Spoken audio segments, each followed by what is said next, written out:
Vamos lá. A gente sempre tem que começar a falar o seguinte, porque a gente sempre pensa que o ciclo circadiano, ele é simplesmente dormir, mas não. O ciclo circadiano, ele vai se resumir sempre, né, o que ocorre durante as 24 horas do dia. Então, o ciclo circadiano é basicamente a nossa vida. Então, assim, ele está no início, desde que a gente nasce até onde a gente morre. Porque se ele é um ciclo que está se repetindo todo dia e 24 horas de um dia, a gente sabe que um dia tem 24 horas. Então, ele tem total influência em todos os processos fisiológicos e comportamentais do organismo. Então, a gente sempre vai falar isso, a gente sempre vai falar o seguinte, ó, o ciclo circadiano sempre vai influenciar em todas as ações do nosso dia a dia. Vai ter Certo. dia que a pessoa acorda mal e, por causa disso, a pessoa fala, perdi meu dia. Literalmente, você perdeu seu dia porque seu corpo ali não está querendo, né, e não está funcionando bem como deveria. Então, a Certo. gente sempre vai falar o seguinte, o ciclo circadiano, o ritmo biológico do nosso corpo, ele vai ser regulado por diversos hormônios. E não só hormônios, mas também ações corporais. Porque a gente vai ver também a anatomia mais para frente, vocês vão ver nesse módulo, que a gente tem neurônios, que são, a gente chama de nervos cranianos. A gente já falou isso no P1. Porém, os nervos cranianos, os nossos neurônios famosos do corpo, respondem a estímulos.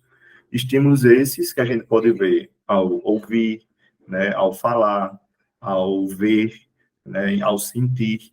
Então, tudo que consiga influenciar no nosso dia vai influenciar no nosso ritmo circadiano. Eu estou falando até um simples abraço. Você abraçar quem você gosta, ou você levar uma topada na rua, ou você se machucar, vai cair, meu senhor, vai ver um corte, já tem um processo inflamatório que vai demorar para ter um tempo de, né, ou cicatrização ou melhora, e isso já vai comprometer o seu ciclo circadiano. E é aí também que entra uma área da medicina que pega outros profissionais da saúde, que seria aqueles profissionais que tentam fazer o quê? Ó, vamos fazer os famosos coaching, né? Vamos fazer com que você tenha um dia que você consiga treinar, você consiga estudar, você consiga fazer isso e aquilo. A gente sabe que é muito difícil, né? E vem com aquilo de... Existe até uma prática, eu ia falar mais uma questão, Yuri, de comprometimento com o seu corpo, né? Que aí você consegue realmente ter um controle do seu ciclo. Enquanto a pessoa não tem um controle do ciclo, o ciclo controla o corpo. Porém, eu até falei isso já em tutoria, existe uma, já falei isso para vocês também em alguma aula, existe uma pauta que é a pauta dos 21 dias. Que pauta é essa, meus caras? Que se você consegue fazer 21 dias seguidos, aquelas tarefas que você quer fazer diariamente, a partir do 22º dia, você consegue fazer normalmente. Tem muitos... Já ouviu falar? Já. Pronto. E eu já tentei botar prática nisso já. E realmente o corpo, ele acorda já automático. O corpo já vai acordar, tipo, cara, eu tenho que fazer aquilo. Então, isso comprova que seu corpo programa o seu dia. Então, por isso que a gente, quando a gente fala de ciclo circadiano, a gente não pode negar de falar de sono. Porque a gente sabe que quando o nosso corpo vai se deitar, né, o nosso corpo vai ter um padrão. Ele vai tentar buscar um padrão de sono. E aí, o nosso ciclo, ele controla esses padrões de sono. E se a pessoa não tem padrão de sono nenhum, existe aquela pessoa que não tem padrão, tipo, vou dormir a hora que eu quiser. Durante um dia dorme de manhã, aí acorda de noite. Outro dia dorme de noite e acorda de manhã. Isso cai uma cascata totalmente, né, descontrolada dos hormônios do nosso corpo. Então, o ciclo circadiano daquela pessoa existe, porém, todo descontrolado. E aí é onde entra todo aquilo que a gente já falou, né, em fisiologia endócrina. Tal hormônio não vai ser secretado como deveria, né, tal ação que aquele hormônio deveria fazer vai acontecer ou não vai acontecer, ou vai acontecer de menor proporção. Então, tudo isso influencia, né? Então, de início, a gente tem que ter esse básico na cabeça. Alô? Estou ouvindo. Está me vendo? Eu tô ouvindo tranquilamente. Eu só não sei se tá dando um ecozinho. Eu não sei se é a minha voz que tá dando. Tá dando não, né? Não, tá dando o meu aí? Eu acho que tá. Então Não, vou mas botar. não quando tu fala, só quando eu tô falando. Mas eu acho que não é eco. Não tô achando que é eco, não. É, Certo? deixa eu botar no mudo o meu microfone pra ver. Pronto. Quando qualquer coisa tu desliga. Viu? Sim? E aí, a gente volta a falar nisso, que eu basicamente aqui tenho um relógio, né? Porque realmente é um relógio biológico. E quanto mais a gente conseguir controlar isso, melhor. Simplesmente aquela ansiedade que bate antes de uma prova, que você está muito ansioso, e aí tem gente que tem ansiedade que o corpo da pessoa faz com que no outro dia dê um branco na prova, e tem gente que tem tanta ansiedade que faz com que fique focado demais naquela prova. Então, assim, por isso que o som, o ciclo, a gente tem que falar que ele é totalmente individual. Ele é totalmente individual e é de pessoa a pessoa. Então, a gente não pode dizer, aquilo que a gente sempre fala, eu durmo, faço caminhada, faço tal atividade durante tal dia e tenho meu sono completamente regulado e meus hormônios estão tudo regulado. E isso não quer dizer que 100% de certeza outra pessoa de outra idade, de outro sexo, de outra etnia, diversos fatores, vai dar o mesmo resultado. Então, por isso que normalmente é bom ir ao endócrino para você saber quais hormônios você precisa para tal atividade ser realizada. Mas, basicamente, a gente tem essa conexão, né, que é um relógio biológico justamente porque diversa ação vai comprometer um certo hormônio específico daquele corpo. E quando a gente fala em padrões de sono, a gente tem que falar basicamente porque o sono, a gente vai ver mais para frente, que o sono ele é dividido em estágios. Existem estágios de sono. Então, o sono, ele tem fases, estágios. E aí, meu senhor, eu sonho quando eu estou dormindo, tem dia que eu sonho, tem dia que eu não sonho. Pronto. Se você sonha, você chegou a um certo estágio. Se você não teve sonho, você não chegou a tal estágio. E aí tem pessoas que vai dormir, assim que dorme já acorda. Quem nunca, né? Já no primeiro período, quem nunca foi dormir de 3 da manhã, tendo que acordar de 5? Então, imagina, será que 2 horas foi necessário, literalmente foi necessário, para o seu corpo descansar e regular todo o seu aparato hormonal? Com certeza não. Então, é esses distúrbios que a pessoa começa a ter por padrões irregulares de sono, porque tem que ter essa relação. Um padrão irregular de sono vai trazer um distúrbio do sono, que a gente vai estudar muito nesse primeiro problema, entendeu? Então, a gente tem que ter toda essa relação. Um má sono, né, uma má qualidade de sono, vai literalmente estar interligado com complicações no meu ritmo biológico, no meu ciclo circadiano. E consequentemente, esse ciclo circadiano vai influenciar nos meus hormônios corporais.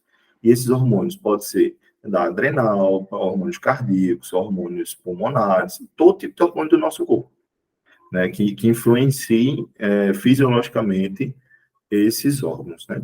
Então, é muito importante ter essa relação, isso é uma relação básica, né? E a gente tem que entender o seguinte, já que o ciclo circadiano está muito diretamente relacionado com esse padrão de sono, né, como a gente dorme, a gente tem que entender que ele vai estar totalmente sincronizado com a luz, como também com uma falta dela. Então, normalmente a pessoa quando vai dormir, por que ela apaga a luz? Porque ela quer induzir o seu corpo ao sono. Então, a ausência de luz induz ao sono. A ausência de luz em um horário que normalmente teu corpo vai produzir tal hormônio é ideal. Então, a gente tem que pensar o seguinte, vê, vamos dizer que tal hormônio é produzido no meu corpo às 10 horas da noite. Porém, ele só é produzido quando eu estou dormindo. Então, imagine, ele começa a produção, ele é como se fosse uma fábrica. Começa a produção de 10 da noite e termina de 1 da manhã.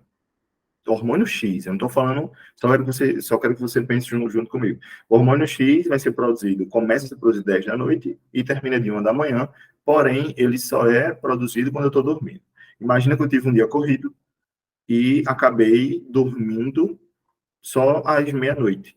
Então, quando bate meia-noite, deu 10 horas. Aí o meu hormônio ia ser produzido, mas eu não estou dormindo. Então, eu vou perder de 10 às 11 e de 11 às 12. eu só vou ter 1 hora de produção desse hormônio, enquanto eu deveria ter mais. Então, a minha produção de hormônio já não vai estar a quantidade que deveria estar. Como também imagina se eu tivesse dormido a tarde toda e ficado a noite toda acordado. Então, aquele meu hormônio não foi produzido nenhuma vez de noite, porque ele só é produzido quando eu estou dormindo. Então, essa relação da luz, né, com a ausência dela ou com a presença dela, é fundamental para o ciclo ele começar. Ele é uma máquina, né? O ciclo ele vai estar relacionado porque durante o dia você tem luz, como tem hormônios que só são produzidos durante o dia. A gente vai ter picos de hormônio, pico de cortisol. Um dos grandes hormônios que a gente vai falar lá embaixo é o danado do cortisol. O cortisol ele é um hormônio, né, fundamental para a nossa atividade corporal. A gente vai falar sobre isso. Imagina, eu preciso desse hormônio durante o dia, durante a luz. Imagina se eu estou dormindo o dia todo. Se eu estou dormindo o dia todo, aquele cara que hiberna está dormindo o dia todo, ele não está tendo produção de cortisol. E aí o que acontece? Ele vai ter falta desse hormônio e quando ele for se acordar, ele vai se acordar fraco, todo mole, capenga. Por quê? Porque ele não tem um hormônio que dá força para ele se acordar, força para ele se levantar. Então, tem toda essa relação. Porém, sempre vai ser com a presença de luz ou com a ausência dela. Durante o dia, tarde, né, presença de luz, e quando chega à noite, já vai se perdendo essa ausência de luz e se tornando, né, escuro o ambiente. Né? Então, esses fatores vão estar tudo relacionados. A gente tem que lembrar também que vai ter fatores genéticos, né? Lógico, isso influencia. A gente tem padrão genético para qualquer característica do nosso corpo, até para dormir. Então, vai ter gente que consegue dormir tantas horas, né? A gente sabe que o ideal é a partir de 8 horas, né? Mas isso é como se fosse uma médiazinha. Porém, é aquilo que eu estava falando, um corpo ele é individual. Então, cada corpo funciona de tal forma. Vamos lá. Aí vê que interessante, ó. A gente fala nisso em relação à luz, né? Essa presença da luz. Por quê? Porque a gente fala o seguinte, a gente sabe que é ela que vai praticamente ativar o nosso ciclo circadiano. Né? Então, a gente tem células, a gente possui, né, um aparato, né, para ter a percepção de visão. Então, a gente acorda, né, a gente é ativado para isso, a gente tem essa sensibilidade. Então, o nosso sistema circadiano começa com essa sensibilização, né, ao sistema visual, né? Então, a gente precisa estar acordado, a gente vai se acordar para ter um dia que tem luz durante o dia e depois menos luz, porém, a gente precisa ter essa sensibilização. E é daí que a gente tem, né, as famosas células, né, que são as famosas células fotorreceptoras, né, que vão estar relacionadas com essa percepção. E aí entra aquela questão, né, existe luz que vai ser sensível até tal faixa, né, de frequência, e outras não. Então, essas células, basicamente, né, elas são sensíveis a uma faixa de espectro. E entra aquilo, né? Tem raios luminosos que vai danificar a nossa visão ou não. Como também entra doenças da visão. Quando vocês forem pagar, né, o sistema ocular, vocês vão ver, existe, né? Miopia, astigmatismo, descolagem de retina. Então, vocês vão ver um bocado de coisa, deficiência do humor aquoso. Então, vocês vão ver que tudo isso vai influenciar no próprio ciclo circadiano. O oftalmológico, né, o oftalmo, né, para falar assim, que o nome é gigantesco. O oftalmo, ele pergunta muitas coisas. Como é que está seu sono? Na anamnese dele, vocês vão ver que a anamnese ela vai mudando de acordo com tal profissão que a gente vai aprofundando. E na anamnese dele, normalmente ele pergunta como é que está seu dia, se está dormindo bem. Porque, né, existe essa forte relação da visão com o seu ciclo, né? E aí, essas células, né, essas células fotorreceptoras, elas estão basicamente... Deixa eu ativar uma canetinha aqui, para não ficar só vendo o slide. Cadê? Deixa eu achar ela.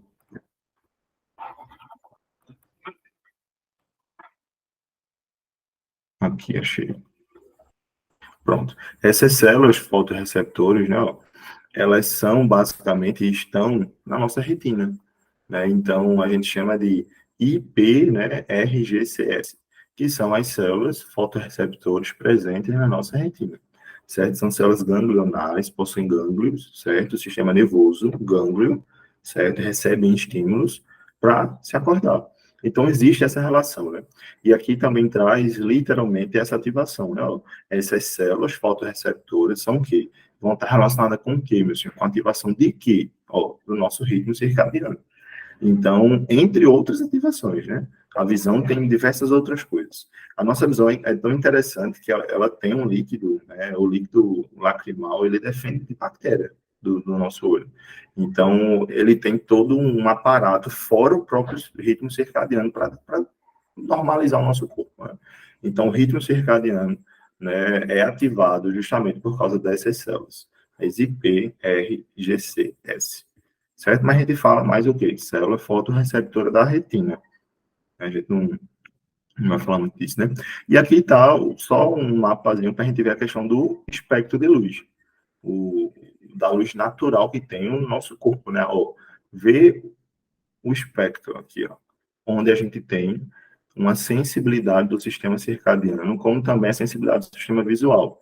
A gente vê, ó, que o espectro que vai para a cor vermelha, ele já não vai sensibilizar muito a nossa visão, né? E a gente vê que é mais azulado e esverdeado, né? Que é o espectro de, né, chega a ser de 300 aqui, 90, 400, de 420 até 580. É esse espectro normal que vai sensibilizar o nosso corpo. E aí é o que está aquilo. Imagina um espectro maior, uma luz maior, né, que afeta o nosso corpo. Pode perguntar. Espectro quer dizer o quê mesmo? Que eu não lembro. Fugiu. O espectro seria como se fosse uma medição de um valor de alguma energia, certo? E aí, basicamente, a gente tenta ver esse valor dessa energia da luz, tá entendendo? Então, assim, até que ponto essa luz vai sensibilizar o nosso sistema circadiano? Que a gente não fala que tem essa relação, né, de luz, visão e o sistema circadiano, porém, não é toda luz que vai sensibilizar, né? Então, existe essa medição só, sabe? Só para saber qual o raio ali, qual é o valor que vai Entendi. estar totalmente relacionado com essa Quando falam sensibilidade. que a tela do telefone Pronto, tá no sono, ela é luz azul, não é isso? perfeito, perfeito. Ela é feita para ser luz azul, ou seja, ela está em um espectro que o nosso corpo aceita, tipo isso, aceita, entendeu? Se fosse luz vermelha, a gente não conseguia ver, tá entendendo? Agora, qual é o problema? Tudo tem tempo. Isso aqui é um gráfico só de espectro, né? Então, assim, se a gente botar o espectro por tempo, a gente vê que quanto mais tempo, mais diminui, né, a nossa sensibilidade. Então, assim, é aquela coisa, aquele menino que está mexendo no celular o dia todo, né? Aquela pessoa que mexe o celular quando vai dormir. Então, ele vai estar sensibilizando uma região, que é o nosso olho, que tem nervos, que tem gânglios, que deveria estar descansando, porém ele está sensibilizando, porque aquele espectro daquele celular ali pega na nossa visão, né? Então, ele vai estar sensibilizando uma área que deveria estar o quê? Relaxando, né? Deveria estar sendo inibida pelo próprio corpo, né? Pela falta da luz. Então, é exatamente isso, essa relação, certo? Beleza. Tá E aqui bem. mostra, né, ó, a evidência de que o nosso sistema é mais sensível à região azul-verde do espectro de luz. Aí tá aqui, ó. Aí aqui a gente mostra a luz natural, ó, o gráfico, né? Aí vê que Mas, interessante. mas essa questão do mais sensível é tipo que não aguenta ver o mais sensível ou tem a ver com aguentar ver mais essa sensibilidade? Ó, essa relação de ser mais sensível seria porque é essa região, é esse recorte aqui que possibilita uma melhor visão. Porque lembrar Entendi. que as células elas são fotorreceptores, então elas precisam estar recebendo uma luz que seja o quê? Convertida, né? A gente sabe que o nosso olho, ele converte aquela luz, né, em uma certa Sim. imagem. Ele tem uma câmera ali, né? Então, ele tem que receber a luz específica que seja passível de conversão, entendeu? A gente fala aqui, a gente pode até falar que de translúcido, opaco, entendeu? Que o opaco não passa nada, entendeu? Então, seria basicamente isso aqui. Então, a gente tem a parte azul-verde seria a parte que mais é sensível à visão, entendeu? É onde tem uma maior distribuição. Tá ok. Beleza. E aí, aqui, nem toda fonte de luz pode estimular as células, né? Aqui a gente mostra, ó, a LED branca pura, ela sensibiliza pouco, né? A parte azul. E aqui, ó, a lâmpada incandescente nem se fala, né? Ela é totalmente contrária à sensibilização do nosso corpo, certo? O nosso corpo não fica sensibilizado para ver aquilo, certo? Beleza. Aí o nosso corpo também precisa de escuridão. Aí isso aqui que é aquela parte importante que eu estava falando, né? Durante o dia, ó, viu? Sistema circadiano altamente sensível. Porque a gente tem que pensar o seguinte, sensibilizar o sistema circadiano seria o quê? Opa, começa, tá entendendo? Começa o ciclo circadiano. Então, a gente vai sensibilizar ele. Então, a gente tem a sensibilização durante a noite. Sensibiliza o ciclo circadiano, porque é como se fosse 0 horas, entendeu? Como se fosse assim, é, vamos começar uma contagem. Então, a gente começa aqui, já tem que sensibilizar ele. Aí, ó, exposição à luz acelera o ritmo circadiano. Então, a gente entra naquela parte agora, ó. A gente tem que ter luz durante o dia. O dia precisa de luz para fazer o quê? O corpo da gente se ativar. E aqui vai começar a secreção de tais hormônios. Por exemplo, aqui, ó, às 6 horas, né, a gente vai ter pico de hormônios, como o cortisol. Então, acorda, menino, 6 horas, vai para a escola. Então, assim, ó, acorda porque o teu corpo agora tem que se acordar. Entendeu? Então, assim, a gente já tem um espectro bem diferente, né, agora, e secreções de tais hormônios vão acontecer. E aí, ó, a exposição à luz também aumenta o quê? O estado de alerta. Então, vai ter agora um estado de alerta do nosso corpo.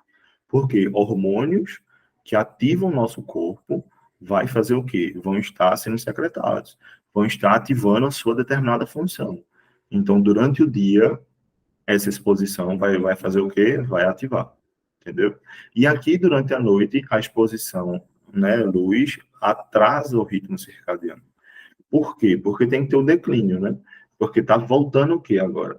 Seria a falta da luz, né? Então, agora, quando vai diminuindo a luz, a percepção de luz, a gente vai tendo o quê? Uma sensibilização menor. Então, a gente aqui está diminuindo o ciclo circadiano. Então, sempre vai ser início, meio e fim. Né? A gente sensibiliza o sistema circadiano. Essa parte aqui de início, ela é basicamente igual a essa. Né? A gente tem que ter esse pensamento. Por quê? O início de um ritmo circadiano vai ser também igual ao fim dele, porque ele tem 24 horas, né? Por que eu estou falando isso, meu senhor? Porque por mais que aqui de manhã esteja tendo um crescimento assim, ó, aqui vai estar assim. Mas eu falo em módulo, né? O valor em módulo é igual no nosso corpo, né? Ao menos que eu tenha um distúrbio do sono. Porque o que é que acontece se eu tiver um problema de sono? Eu vou estar me acordando. Imagina que eu fui dormir de meia-noite, ok. Fui dormir de meia-noite aqui, e aí acordei de manhã, 6 horas, pá. Chega aqui, ó. Quando chega aqui de noite, eu não estou dormindo. Então, eu não vou ter em módulo, né, a mesma exposição. Eu não vou estar tendo a mesma produção hormonal que eu tive de manhã que eu estou tendo de noite. Então, aí muda, assim, o seu ciclo circadiano. E é basicamente aqui que mexe com muitos distúrbios do sono, que é a nossa geração. A nossa geração hoje em dia dorme muito tarde. Né? Existem pessoas que têm existe outros distúrbios que fazem com que você não acorde pela tarde, porém o mais normal hoje em dia é você ver aquela pessoa que não dorme no horário correto, certo? Aí, ó, o estímulo dessas células, né, fora de hora, também se torna prejudicial, é aquilo que eu estou falando. Imagina que tá o hormônio, como eu falei no início, ele começa a se produzir de meia-noite e de uma. Só que tu só vai dormir de meia-noite. Então, assim, mexe com a produção de hormônio. Como eu estava fazendo um comparativo, né? Porque realmente existem intervalos. Realmente vai existir um intervalo que é para iniciar e terminar a produção de tal hormônio. E aí imagina que a pessoa só conseguiu fazer essa produção da metade do caminho para o final. Então ela não vai ter a produção, né, na mesma quantidade de hormônios e na mesma proporção que deveria.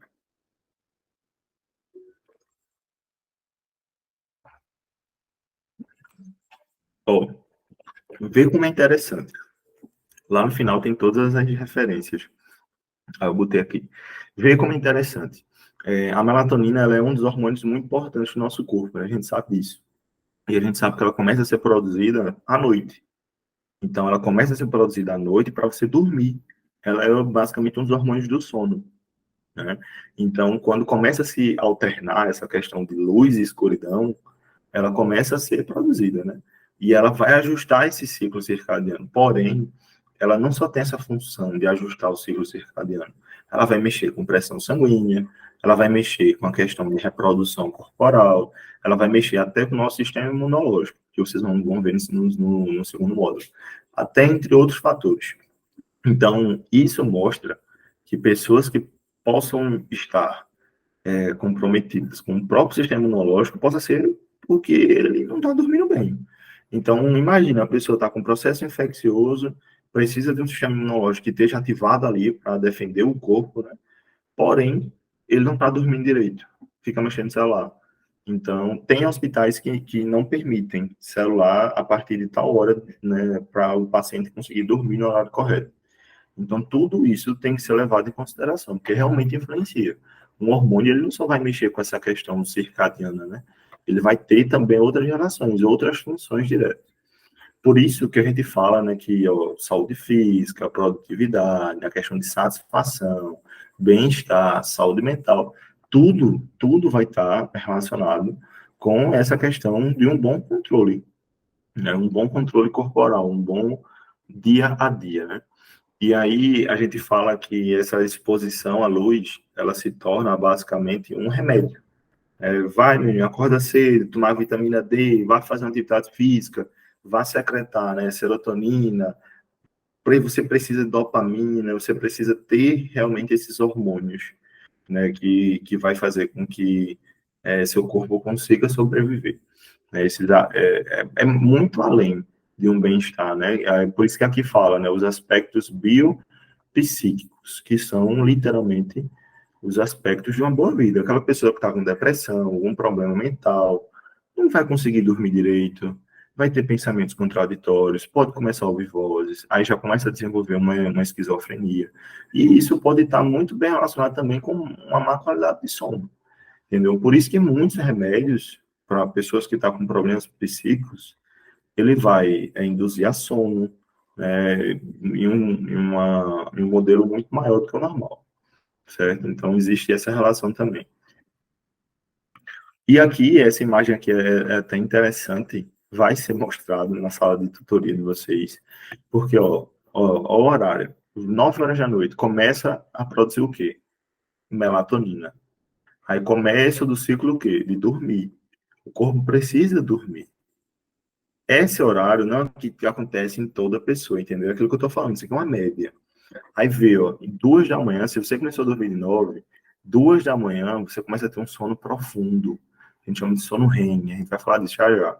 E aí entra estágios de sono, aquele sono que você não acorda de jeito nenhum, entendeu? Ó, 4h30 da manhã, ó, a temperatura corporal fica muito baixa. Então, vê os diversos fatores que vão estar relacionados com o teu sono. Ó, 6h45 da manhã, começa a aumentar a pressão arterial. Por que, velho, começa a aumentar as tuas artérias? Por que teu sangue começa a circular mais rápido agora? Porque tu precisa se acordar. Agora imagina aquele cara que foi dormir de 6h45 da manhã. Ele vai dormir com a temperatura corporal alta. Ele não vai chegar a um sono profundo. Então, assim, tudo está relacionado. Ó, 7h30 da manhã, produção de melatonina para. Ó. Começo do ciclo de quê? De despertar agora. Então, eu preciso retardar essa secreção de melatonina para eu me acordar. Então, imagina. Então, a gente tem que pensar o seguinte. Então aquele cara que dorme muito, ele pode estar com a hipersecreção de melatonina. Pode. Pode estar sim. Ou, simplesmente, ele foi dormir muito tarde e começou a produzir melatonina depois. Como também tem aquele cara, vê, 7h30 da manhã, para de produzir melatonina, né? E começa de 9 da noite. Imagina que ele foi dormir de 6h30 da manhã. Ele só vai pegar 1 hora de produção de melatonina. Esse cara não vai, ele vai se acordar com uma dor de cabeça, ele não vai se acordar, ele vai se acordar sem querer se acordar, vai se acordar estressado. Então existe muito disso, né? O estresse ele vem por causa de hormônios que não foram produzidos na hora correta. Mas vê, Ó, tu tá oi, me ouvindo? tô sim, É, tô sim. mas, por exemplo, e a pessoa que acorda às 4h30 da manhã, geralmente, tipo, Que dorme acorda cedo, acorda antes. cedo. Pronto, aí vê, aí entra naquela coisa. Ou, normalmente, essa pessoa tem uma secreção de melatonina menor do que a outra que se acorda mais tarde. Entendeu? Então, a gente pode falar em quantidade hormonal também. Ou Porque, por exemplo, também, ele tem gente dormiu. que tem aquela rotina de acordar 4h30 da manhã para correr, né? Que Isso, dorme bem cedo. isso. Tal. Quer Pronto, dizer é que exatamente isso. claro, não. A produção de melatonina dele, quando deu 4h30, já, o corpo dele já olhou e pensou, é o suficiente. Tá entendendo? E aí é onde a gente entra. Esse ciclo, ele não é sempre esse ciclo. A Entendi. gente vê pessoas que eram obesas, pessoas que têm uma vida. Eu vi um vídeo recentemente, uma mulher com 70 anos de idade mudou o estilo de vida. Ela pesava mais de 200 quilos e perdeu, estava com 70, fazendo academia tudinho. Então, vê, o ciclo dela era um ciclo. Hoje em dia não é mais. Antigamente a produção de melatonina dela era, né, contrária à de hoje. Então, tipo, essa pessoa normalmente consegue acordar cedo, consegue ter uma rotina, né, bem melhor, é um reflexo de uma produção de hormônio melhor. Então, imagina, eu do nada amanhã vou querer fazer as coisas certinho. O primeiro dia que eu vou tentar fazer certo vai ser totalmente difícil, porque meu corpo ele não vai estar entendendo o que é que eu estou querendo fazer ali. Por isso que entra, e é muito interessante falar disso, dessa regra dos 21 dias. Porque é como se fosse o cálculo que eles fizeram para falar o seguinte, ó, teu corpo vai demorar 21 dias seguidos para ele entender que aquela tarefa ali é o que tu quer fazer durante o dia. E aí sim, teus hormônios vão mudar e vão entender melhor como que era para funcionar. Tá entendendo? Entendi. Hum? Entendi. E aí vai, ó.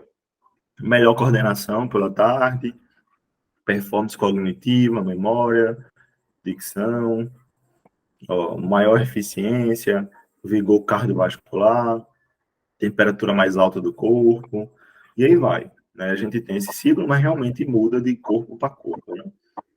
E aí a gente tem que falar o seguinte: né? O relógio biológico do nosso corpo, ele vai basicamente estar pela luz. Ele vai ativar as nossas vias aferentes, né, que vai ter esse temporizador, um relógio, que vai ativar as vias aferentes, e a gente vai ter uma atividade rítmica, né? Vai ter uma atividade que vai estar sempre acontecendo, né, da mesma forma. E aí, no nosso corpo, o que via aferente seria o ciclo, né? O ciclo circadiano seria a retina que vai perceber essa luz, né? E qual seria esse relógio endócrino? Nosso sistema nervoso central. Então, a gente vai ver que está a ver com o eixo hipotalâmico e a hipófise, né?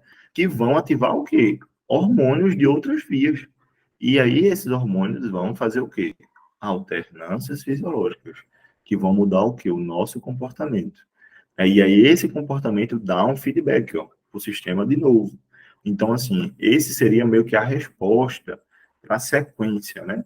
A gente tem a parte da luz solar, a nossa ativação por retina, né? O nosso sistema nervoso central, o eixo hipotálamo e hipofisário, que vai ativar outras vias, tem neurohipófise, adenopófise, a gente já viu isso, a gente vai falar um pouquinho também, e que vai dar uma resposta aos nossos comportamentos. A gente tem também os ritmos ultradianos, que é menor que 20 horas, a gente também tem os infradianos, que é maior que 28 horas, então a gente tem que pensar o seguinte, por exemplo, né, o ciclo menstrual, que demora mais do que o normal, né, o ciclo estral, que seria o de estresse, a gente tem ritmo circadiano, a gente tem ritmo respiratório, o ritmo cardíaco, que normalmente ele é um pouco menor. Então, assim, o Cardíaco, né? nosso corpo, ele não sempre vai ser igual. Cada órgão, ele é diferente. Não, Oi? é que tá, eu li aqui esse que era menor, o cardíaco, né? Isso, isso. Então, assim, o nosso corpo, ele responde de forma diferente.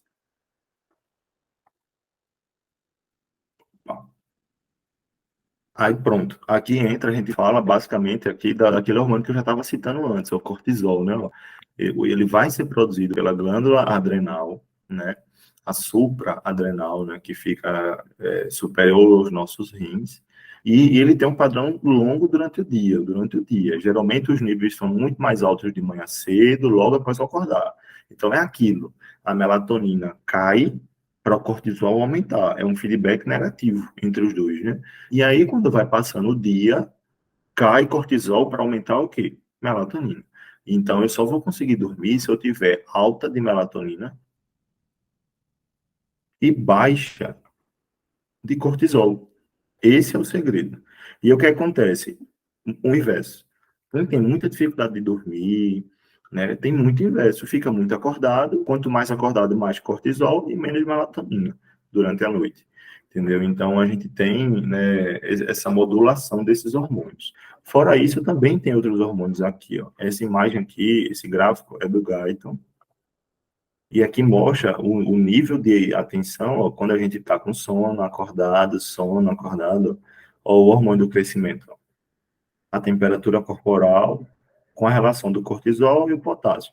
Ó, vê que interessante, né? O cortisol e a temperatura corporal. Normalmente, quando tem altos níveis de cortisol, que é acima de zero, qualquer nível acima de zero, a temperatura fica alta. Então, existe essa relação. Quanto mais cortisol, maior a temperatura, e quanto mais cortisol, que é maior que ó, mais você tem atenção, mais você está acordado. Ó, o sono aqui, ó. Não tem basicamente cortisol durante o sono. Então, basicamente, é essa relação. Quanto menos cortisol, mais você vai dormir. Né? E a gente sabe que esse ritmo vai estar totalmente relacionado com o hipotálamo, hipófise e adrenal, porque é na adrenal que vai estar secretando esses hormônios famosos. Aqui eu consigo mostrar esse núcleo, né, o que é o núcleo supraquiasmático, né, que é o núcleo famoso, que é um dos núcleos do famoso hipotálamo. Então a gente consegue ver aqui, ó, o hipotálamo. Eu botei essa imagem porque vocês estão vendo, o hipotálamo ele tem cores diferentes. O hipotálamo ele é formado por núcleos. Então tem núcleos separados no hipotálamo.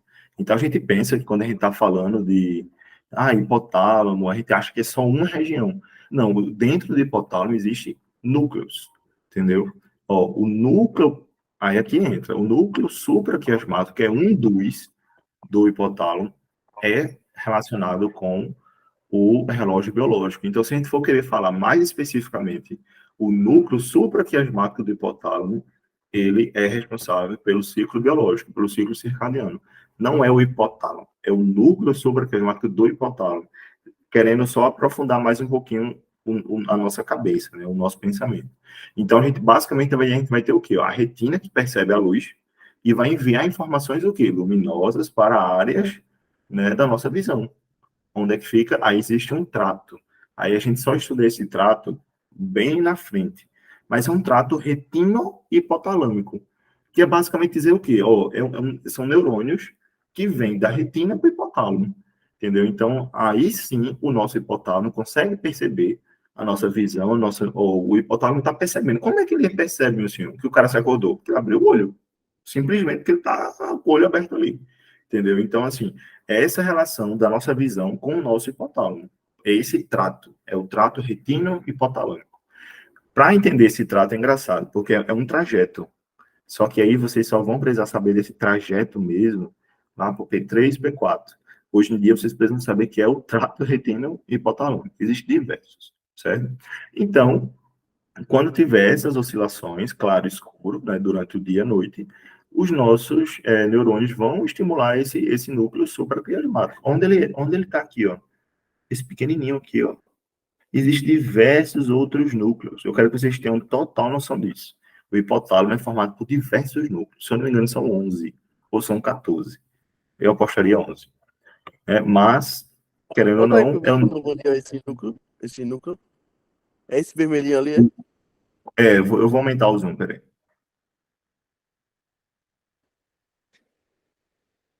Tá vendo esse pequenininho? Tô. Que é esse núcleo pequenininho. Vê que interessante. Agora, já comentei a foto. Deixa eu te mostrar uma coisa. Tu tá vendo que tem a imagem botou, né? Um negocinho verde que puxa. Tô. Tô. Tu tá vendo que esse negocinho verde, ele vem para cá É mesmo, mano. Que parte é essa aqui? É adeno ou neuro? Essa da frente é adeno, né? Essa Ou é aqui, ó. neuro? E aí, me diga. É adeno, né? É a neuro. A Lembra o neuro? seguinte, por que que é neuro? Porque lembra que é neurohipófise, porque tem neurônios que sobem. Não é por causa disso, neurohipófise, porque tem neurônios. É, Os verdinhos são os peraí, então neurônios, entendeu? a da frente é a neuro, e a de trás é a adeno. Ó, aqui é adeno, a maior sempre é adeno. A neuro é a menorzinha. Tá, A neuro só secreta dois hormônios, que é o ADH e a ocitocina, certo? Mas é só para te certo. mostrar ó, que existem outros núcleos, ó, e o mais importante é esse aqui, que é o núcleo supraquiasmático, que é o que a gente está falando, é o núcleo responsável pelo sono da gente, né? O ciclo circadiano, certo?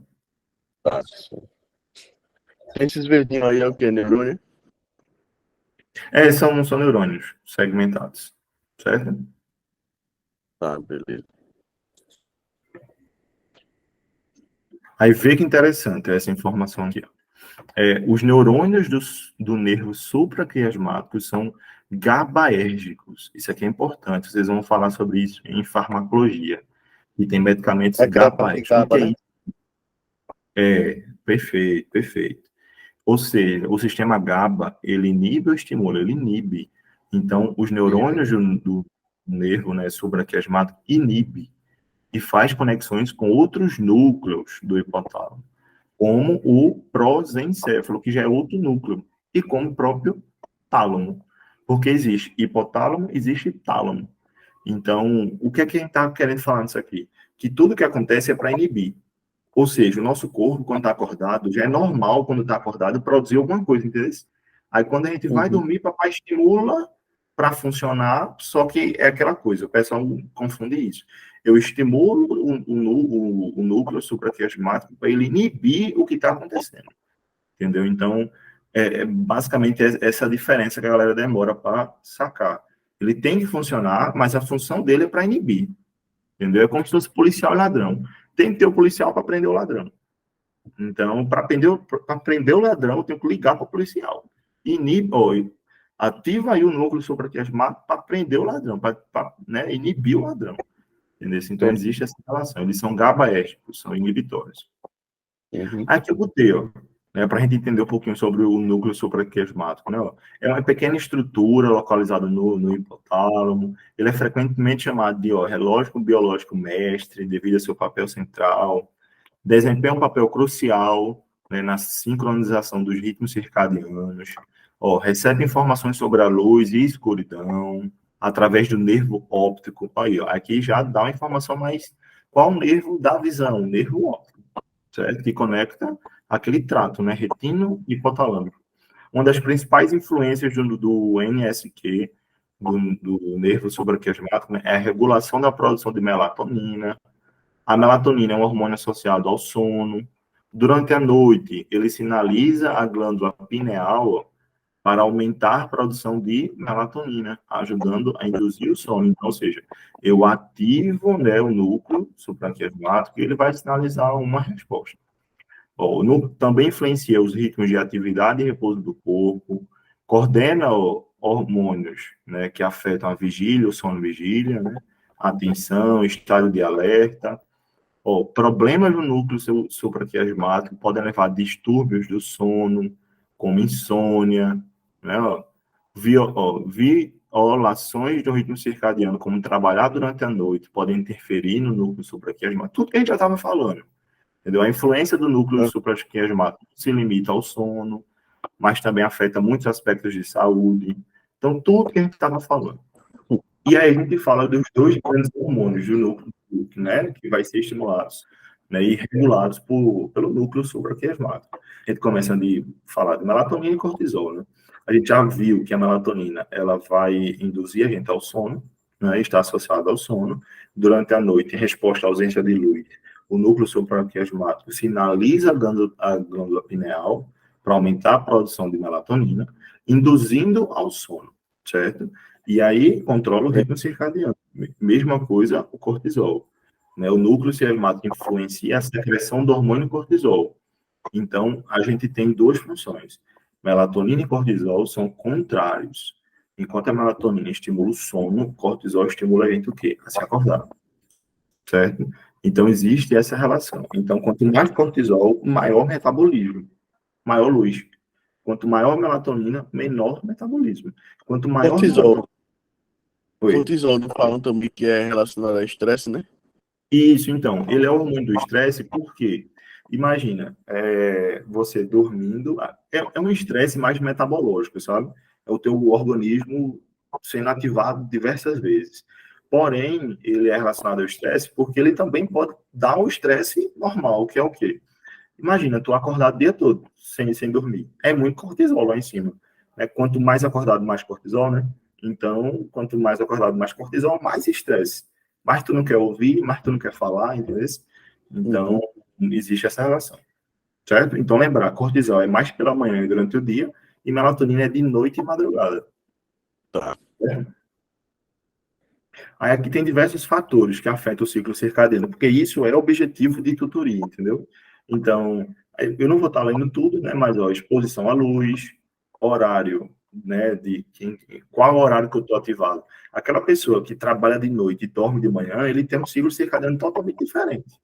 Então, o corpo dele se adapta àquilo, entendeu? Outros fatores, alimentação e nutrição, está muito relacionado. Comer em horários diferentes, entendeu? Mudanças abruptas no horário de sono, devido a algum trabalho, alguma viagem, entendeu? A gente fala isso aqui, ó, isso aqui é muito importante, é o viagem de longa distância ou jet lag, que seria basicamente aqueles fuso horários diferentes, sabe? Aquelas distâncias longes que você faz de viagem. Isso mexe com o sono, você pode até ficar doente por causa disso. Aí, outros fatores, atividade física, temperatura ambiente, estresse, emoções, mexe muito, muito, muito. É só dar uma lidazinha nisso aqui. Exposição a dispositivos eletrônicos, como tu falou, o próprio envelhecimento também. A senescência, né, ela traz também mudanças em padrões de sono. Então, é bem interessante isso, sabe? É muito interessante. E isso vai ser o objetivo de tutoria. E aqui, ó, eu trago, né, imagens, né, do Nether, do nosso eixo botânico e hipófise. Eu tô até, deixa eu te mostrar aqui nesse aplicativo também.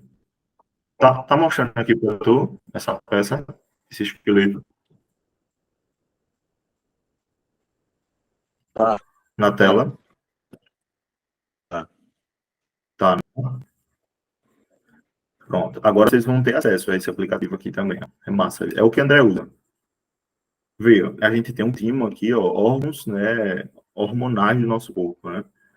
Aqui, ó, pâncreas, ó, aqui, adrenal, né, supra-adrenal, né? A gente fala de supra por estar superior ao nosso rim, né? Percebe que elas têm formatos e tamanhos diferentes, tá vendo? Elas têm É. formatos e tamanhos diferentes. A gente vai falar um pouquinho disso. Um é mais piramidal, a outra não é tanto. Mas bora lá, eu quero te mostrar aqui, eu vou te mostrar o eixo hipotalâmico e hipófise. Vamos lá. Provavelmente ele já está aqui. Deixa eu só retirar. Crânio, tirar. Pronto. Vamos lá. Vê como é pequenininho. Mas é bem interessante.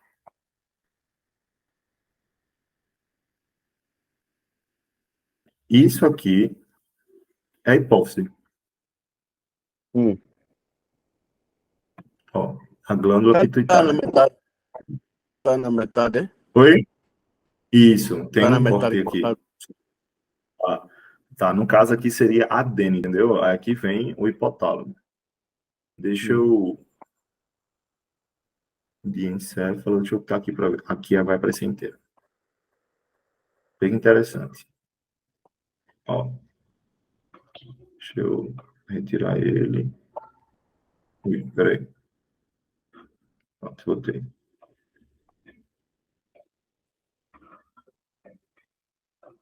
Tô só retirando aqui uma partezinha. de sistema nervoso. Aqui. Tá vendo? A hipófise. Que a gente chama de glândula pituitária, né? Ela tá aqui, ó. E ela tem conexão com o hipotálamo. Né? Ok, hipotálamo. Certo? Um dos núcleos, né? Do hipotálamo. Hipotálamo. Bem interessante, né? Ela é muito pequena. É bem interessante isso, mas porque ela é pequena e nela tem sinalização de secreção de diversos hormônios. Aqui, ó. Isso aqui, sabe o que é isso aqui? Isso aqui é importante saber. É o que a gente chama de infundíbulo. É o que segura a hipófise, é o que conecta, né, a hipófise ao hipotálamo. É como se fosse o que segura ele, né? É interessante. Ele no genital masculino, né? O infundíbulo é parecido. Parecido. Mas tem Porque ali a esse gente nome. chama... Tem. Tem um A gente chama lá. de... Deixa eu voltar. Cadê aqui? Pronto. Vê. E aqui tem toda essa imagem de novo, só para a gente ver aqui os núcleos, ó, todos os núcleos, né? E aqui é a hipófise. E aqui os núcleos do hipotálamo. Uma visão mais aprofundada, assim, né? E aqui a gente fala toda aquela relação que a gente já sabe, né? O hipotálamo é uma área do sistema nervoso que vai estar relacionado com secreção de hormônios, regula a secreção de hormônios da tireoide, hormônios do crescimento, né? Hormônios da felicidade, hormônios do parto. Então, assim, a gente tem diversos hormônios de controle híbrido. Então, basicamente, aqui eu coloquei, porque, como eu falei para você que existem diversos núcleos, é importante a gente saber quais núcleos está relacionado com tais hormônios. Porque lembra que no P1 a gente estudou os hormônios, e aí já que eu falo para vocês, essa imagem aqui foi tão difícil de achar. Eu peguei um livro tão antigo, que eu nem botei a fonte. Eu prefiro dizer a vocês pessoalmente, porque é tão difícil de achar esse livro, que eu não quero que qualquer um tenha acesso, só vocês. Mas vê que imagem massa. Ela dá a imagem do núcleo e diz qual, né, região, qual núcleo, né, desses está relacionado com qual função. Um exemplo aqui, ó. O núcleo paraventricular. Esse aqui de cima. Deixa eu aumentar o zoom aqui.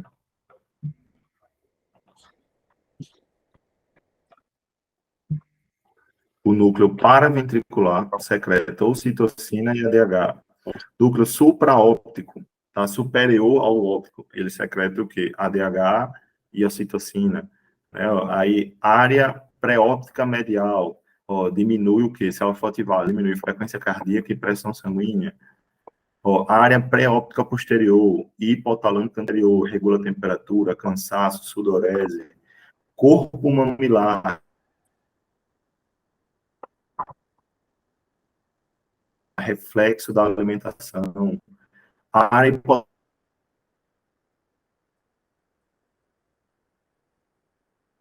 hipotalâmica lateral, centro de sede e fome. Núcleo perifornical, centro de fome. Massa, esse bicho. Também, raiva e aumento de pressão sanguínea. Núcleo dorsomedial, estimulação gastrointestinal. Isso aqui está muito relacionado com problemas de gastrite. Aqui, né, a hipotalâmica posterior, aumento de pressão sanguínea, midríase, né, e a então, assim, é bem interessante. Está o paciente no núcleo périferico, né, porém, o nome no diagnóstico lá vai estar o nome da região da danificada. E aí vai saber qual comprometimento, né, automaticamente ele vai ter. Então, isso é bem interessante. Essa imagem também eu coloquei, porque também é uma imagem é difícil de achar. Mas aqui, só para revisar, né, a adenohipófise secreta GH, prolactina, TSH, LH e FSH, MSH e ACTH. Enquanto a neurohipófise secreta ADH, que é a vasopressina, e a ocitocina.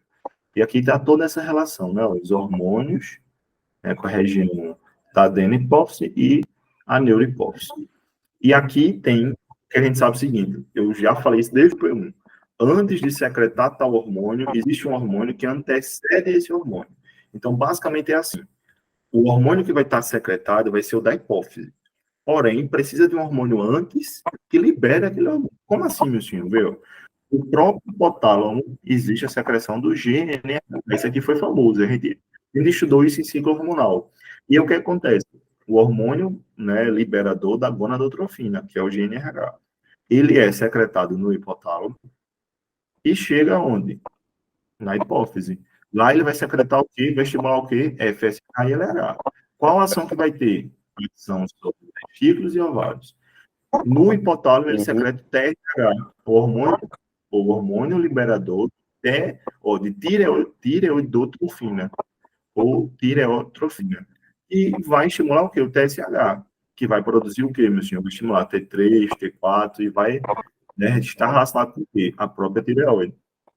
O hipotálamo secreta o CRH, que é o hormônio liberador de quê? Corticotrofina, que vai liberar o que lá na adrenal vai liberar o ACTH, que vai estar Uhum. mexendo com a adrenal, ó. Aí vai liberar cortisol, melatonina. Então, entra toda aquela relação. É necessário um hormônio do hipotálamo para produzir um hormônio na hipófise. Existe essa relação, né? E, eu preciso saber esses hormônios aqui? Não. Você precisa saber esse e a ação dele. Porém, só estou explicando que sempre precisa de um hormônio aqui para secretar um aqui, certo? Ó, o fator liberador de prolactina, ó, libera prolactina, glândulas molares, né, a somatotrofina, que ajuda no metabolismo geral, o hormônio do crescimento, estimula, né, crescimento ósseo, tudinho. Esses aqui quem já está no P2 já tem que lembrar diretamente da época do P1, que a gente viu esses ônibus bem separados, né? Porém, se tiver algum que esteja com dúvida e precisa lembrar, tu fala, esse hormônio aqui, sabe?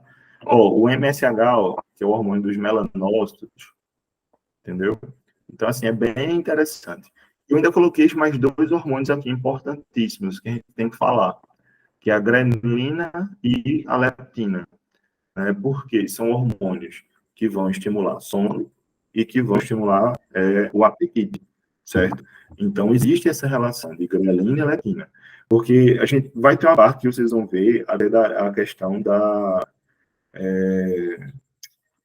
de como que é realmente estimulada a fome da pessoa. Porque normalmente é para se saciar, é porque o corpo precisa de energia, porém, às vezes, está muito mais relacionada com o desejo. E é um desejo totalmente incontrolável, né? Uhum. Então, assim, a gente pensa que realmente, come quem quer, entendeu? Mas não.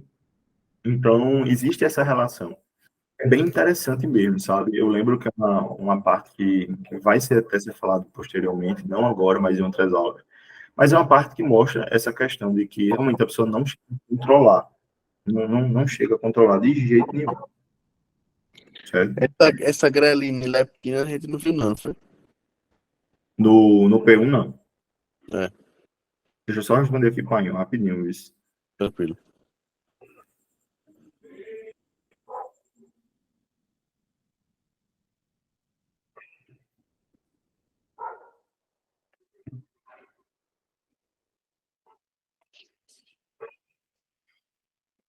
Esse cara tá com o espanhol, machucou o pé, rapaz. Ele foi pegar um tronco na beira do mar. Foi aquele dado de super-herói, já tem 60 anos.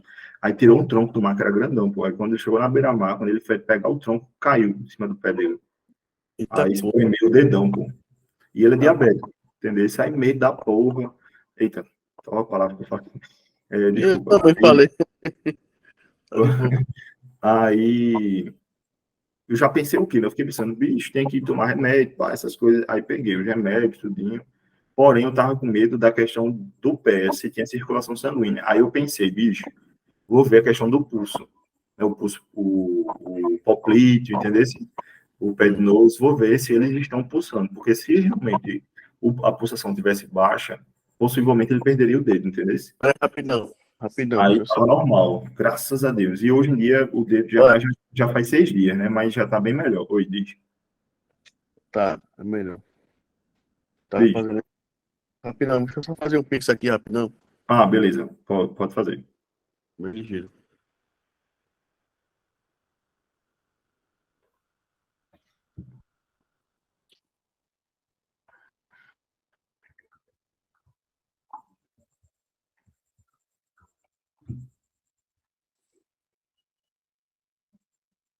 Pronto. Pronto. Já. E aí, voltando, né?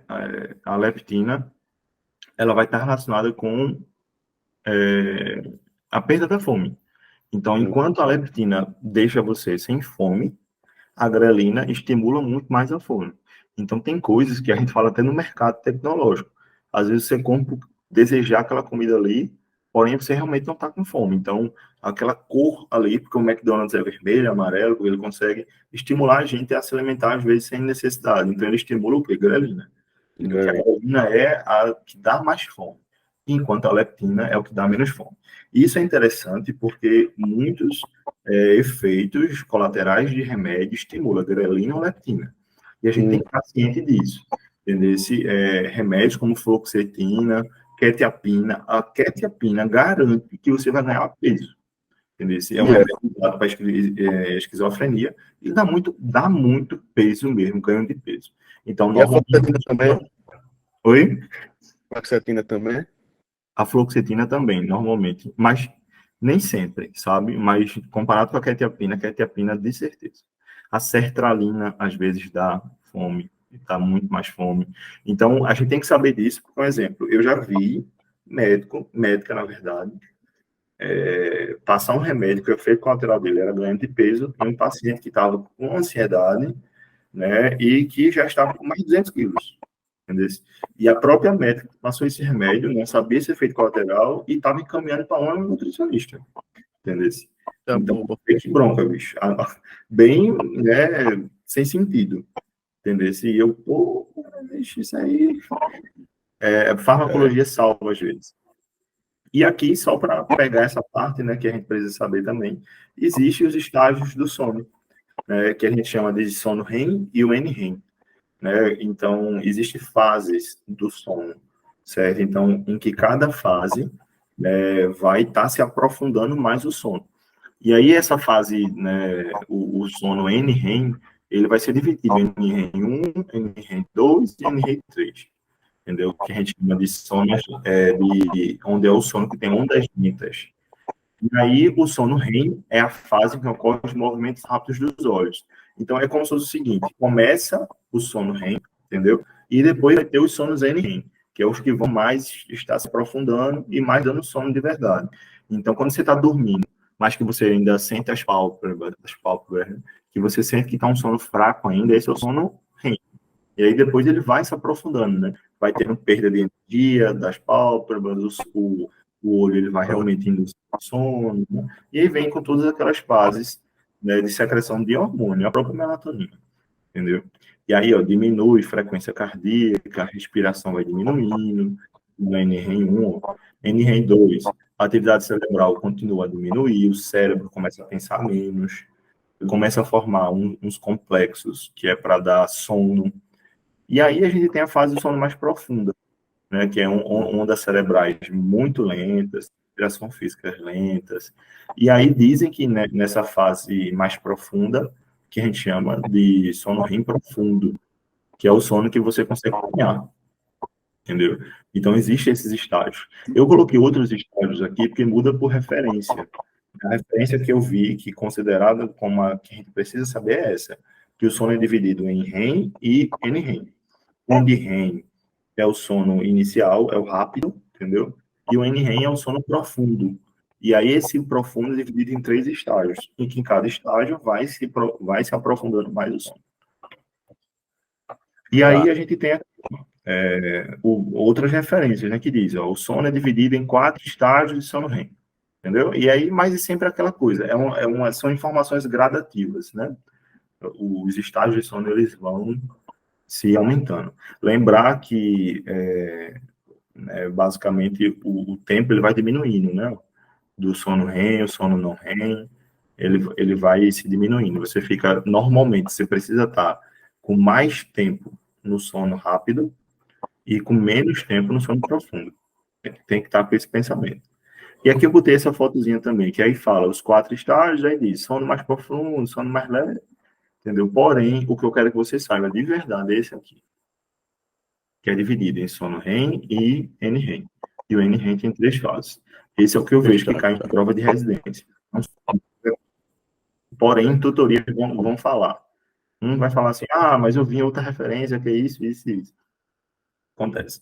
E aqui também vai ser um dos objetivos que vai ser citar os distúrbios do sono. E aqui tem diversos, né? A gente só precisa realmente saber quais. A gente tem a insônia, né? Que é muito comum, dificuldade em iniciar ou manter o sono. Temos a apneia do sono, pausas temporárias na respiração durante o sono, entendeu? A gente tem as parassonias, certo? Que são comportamentos anormais durante o sono, sonambulismo, terrores noturnos, pesadelos, que são considerados como parassonias. Hipersonia, entendeu? Uma sonolência excessiva, mesmo após noites de sono adequadas. Narcolepsia, entendeu? É um distúrbio neurológico, provoca o sono repentino durante o dia, do nada você dormiu, entendeu? Tem muito estudante que é assim, né? Puf, se apaga na mesma hora.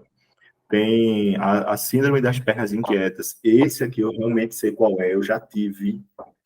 Pense na agonia, quando chegava de noite, as minhas pernas tremiam como nunca, juro tu. Isso foi durante a pandemia. Durante a pandemia eu comecei a... Mas Oi? tremia involuntariamente ou você é aquele balançado que a pessoa fica balançando a perna? Não é um balançado que é gostoso, não, que a pessoa gosta, não, entendeu? É um balançado de agonia. E é só à noite, Ah, quando você vai dormir. Então, não é aquela ansiedade que você está na prova e está balançando as pernas, entendeu? Não. É uma síndrome mesmo, onde que só passa literalmente quando você diminui a irrigação na região. Aí foi quando eu comecei durante a pandemia, eu deitava de noite, tava as duas pernas na parede, para ficar dormente, entendeu? Aí passava. Era uma ah, agonia, bicho. Uma agonia de imagina. verdade. Entendeu? Então, assim, realmente é um desconforto muito grande. E aí, hoje eu entendo por que eu fazia isso. Era 2018, eu estava no terceiro ano e estava querendo estudar 24 horas por dia, entendeu? Tomando remédio para não dormir, para estudar mais e focar mais, aquele pensamento, né, besta. E aí, tive isso. Acabei desenvolvendo por causa disso. Aí depois passou.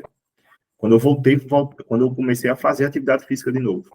Tá vendo? Coisas que melhoram, que tá lá no início que a gente falou, em fatores que É podem atrapalhar o sono ou melhorar. Né? E verdade. outros distúrbios aqui, né? O jet lag, tem diversos outros distúrbios. Aqui são as referências, né, que eu citei durante a aula toda, certo?